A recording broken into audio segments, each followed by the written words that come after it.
It can sometimes feel, can't it, that there's an election these days, kind of every 2 minutes, about something or other, about who the government's going to be, a referendum here, a referendum there, who's going to be running the local council, and it all starts over again.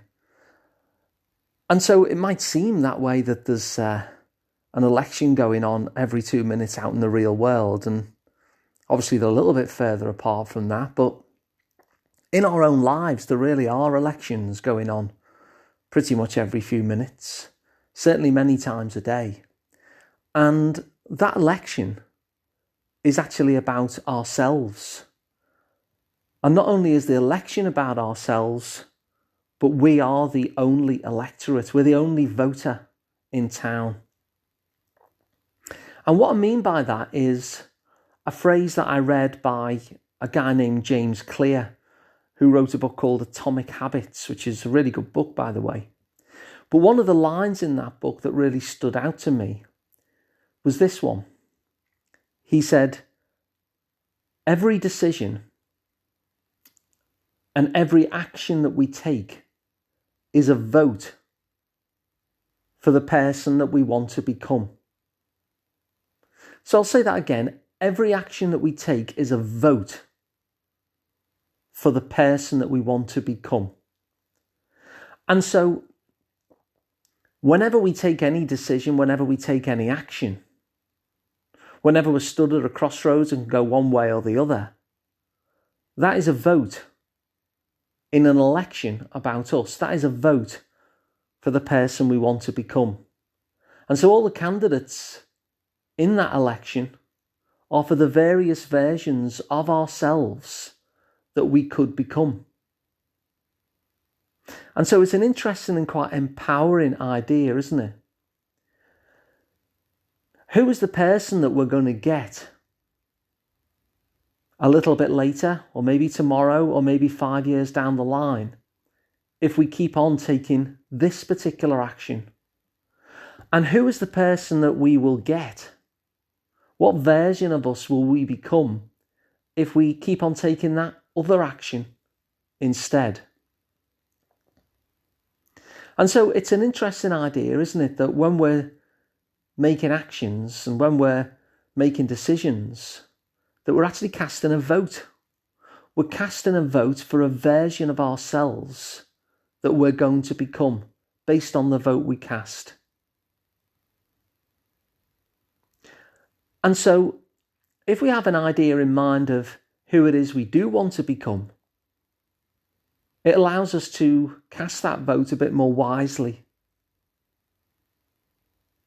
So if, for instance, I wanted to become somebody who is unfit, for instance, if I want to become someone who, I don't know, doesn't have the stamina to run more than 10 paces, say,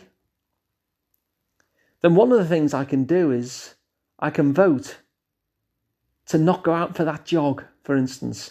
I can vote to sit on the couch all day instead.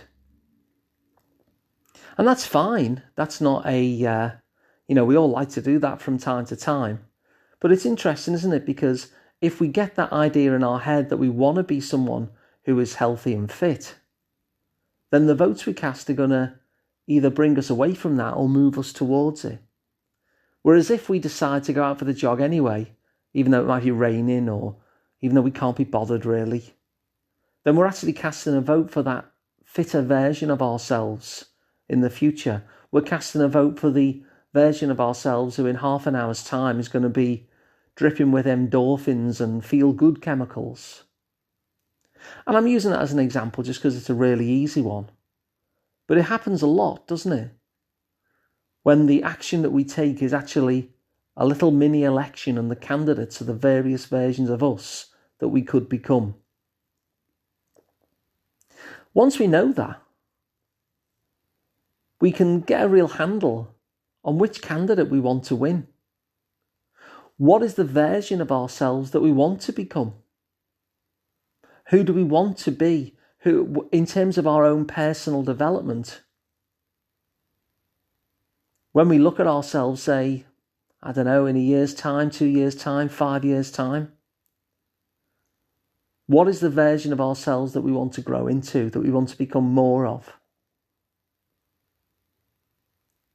And by getting the sense of who we want to be the winning candidate in that election, about which version of us we become, then we can cast votes for that. Day in, day out, week in, week out.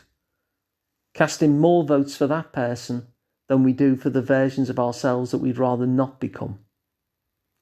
And so I thought it was an insightful idea. It was an actionable idea from James Clear in his book Atomic Habits. It was a nice frame of reference to think that the actions that we take are actually an election, because every action we take is a vote on behalf of the person that we are deciding to become. And then, of course, it comes up to us, to a large extent, to decide who is that person going to be.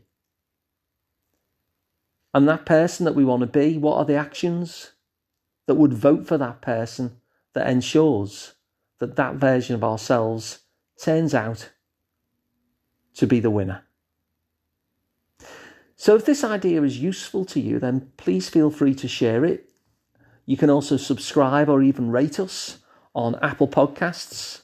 And you can subscribe as well wherever else you get your podcast too. If you prefer to watch videos than listen to audio, then you can just go to asliceoftherapy.com and the whole back catalogue of these podcasts are all there waiting for you. If you wanted to work with me directly one-to-one, either in person or online, then I'm Alun Parry. I'm the director of the Liverpool Psychotherapy practice, and you can find me at liverpoolpsychotherapy.co.uk. So thanks for listening. I'll see you tomorrow.